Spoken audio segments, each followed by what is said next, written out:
This debate going on in the UK about banning Donald Trump from this country. Donald Trump, of course, doesn't really need an introduction. Multi-billionaire tycoon, and at present the frontrunner of the Republican primaries. So he has a real chance of becoming president. It remains to be seeing what will happen, but it seems pretty certain at this point that if he maintains that lead, he will be the Republican nominee, which means he has a real chance of becoming president. Now, I do think that what legislators say, what politicians say, matters. So I do think that there is a dangerous side to Trump. I don't like the guy. I think he's obnoxious. I think he believes that his vast wealth will get him to the White House. I don't have much time for him. And initially, I thought, okay, well, because his words have weight, then it's legitimate to ban him. But I've given a bit more thought to this. And now I consider, well, it would be counterproductive. And it would also appear hypocritical. It would make us look hypocritical. That's incense smoke, if anyone's wondering. Um, if we ban Donald Trump, how can we then continue to have state visits from the likes of Saudi Arabia, which is infinitely worse than Trump? Saudi Arabia is a regime that considers atheism a form of terrorism. Saudi Arabia is a regime that crucifies young men for writing blogs. Saudi Arabia is a regime that continues to behead people. Um, I personally feel very uneasy with our relations with Saudi Arabia. Now, Trump has hit back. He's threatened to take away investment from Scotland. Um, he's well known for real estate investment, and he's threatened to take that away. Well, you can't really blame him. It's like kind of the dog bites back. But there is a precedent with this. In the early 2000s, we banned Narendra Modi, the current Indian Prime Minister, following the deadly Gujarat riots. And on that occasion, there was, 2,000 people killed, most of them Muslims, in the state of Gujarat when he was Home Minister for Gujarat. We put him as a persona non grata. What happened? Last year, we rolled out the red carpet. He's Prime Minister of India. So I think this is hollow words in a sense. I mean, the petition has over 500,000 signatures, so there is clearly quite a widespread will to have him banned. But it would appear hypocritical. I mean, we still have hate preachers in this country, Islamist hate preachers, who call for the death of infidels, who openly call for violence against Jews, etc., etc. As far as I'm concerned, these people should be kicked out. So if we, whatever we think of Donald Trump, if he is democratically elected American president, how are we going to have relations with the United States if we're saying, oh, we're allies, but your president can't come here? It's going to be very difficult. And at a time when we have a lot of uncertainty about our own identity, at a time when Scottish nationalists are still threatening to break away, I don't see how it would help us to kind of give the cold shoulder to one of our strongest allies. Now, to be clear, I don't agree with everything America does, and like I say, I don't particularly like Donald Trump personally.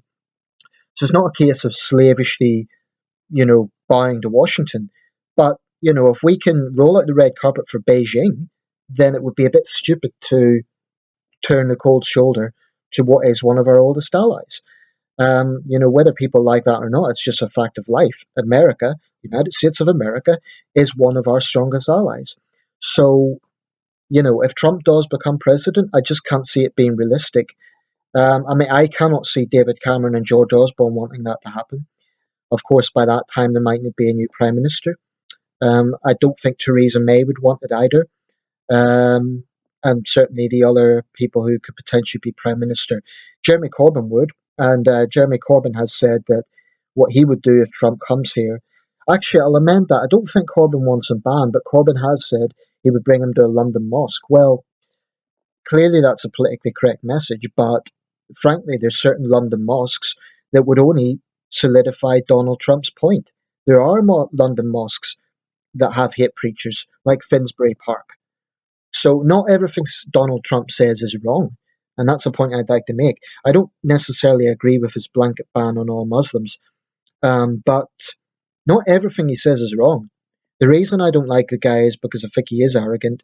I think he believes his money will get him to the White House, I know he's bankrolled his own campaign, which is good, but um, it looks like he's trying to go out of his way to offend people just for the sake of it. And there's also certain things about the Trump campaign which is downright weird, like getting children to dance and talk about patriotic Americans and so on. It's frankly creepy. It reminds me of the Putin youth camps, and that is, I find that, I'm saying this as a centrist. I'm not, I don't consider myself a hardcore lefty. I mean, if I have a choice, obviously I'm not an American, but I'd like someone like Martin O'Malley to win, not Sanders. Martin O'Malley. I see him, okay, he is probably more to the left by American standards, but the guy looks presidential, and from what I know about him, his policies are in line with a lot of my own thinking. So if I was an American, I would vote for Martin O'Malley. The Clinton campaign, Hillary Clinton, well, it's not, I don't think it's fair to attack her because of what her husband's done, but she can't help her family name no more than Jeb Bush can. But I also think the Clintons, just like Trump, have been very cozy with big money for a long time. In that regard, Bernie Sanders, I think, is hitting a nerve with a lot of people because I think a lot of Americans are fed up of big money determining politics. Um, that's one difference between the British and American system. In the UK, if a politician's a millionaire, there will be a lot of focus on that. In America, it's the norm. Um, so anyway, I think it's wrong to ban Donald Trump for practical reasons, also from ethical reasons, because we believe in freedom of expression. Now, if Donald Trump was to come here and make a speech against Muslims, then I could see a cause for that because under British law he would be inflaming racial tensions. But if he's coming as American president on a state visit, then we can hardly ban him and then continue to allow representatives of the Saudi regime, which is far worse than Donald Trump, to come. That would just be stupid. Um, so when I look at everything, I think it's the wrong idea. Um, this is not a case of bowing to Donald Trump. We as a nation can have disagreements with a President Trump, but in the end of the day, he would be an American president, and the things he's talking about is American policy. So it's not really our business what an American president does domestically, unless it's a serious, serious human rights issue. But you know, that's up to the American people to decide. We cannot tell the Americans what to do. So I think this petition is misguided. I understand why it's come about, but I think it's misguided. Incidentally, this debate that's going on hasn't been a formal vote. It's just get out in the open. But from what I saw, the majority of MPs were saying that although they don't agree with Trump, they don't want him to be banned. And that's more or less my position.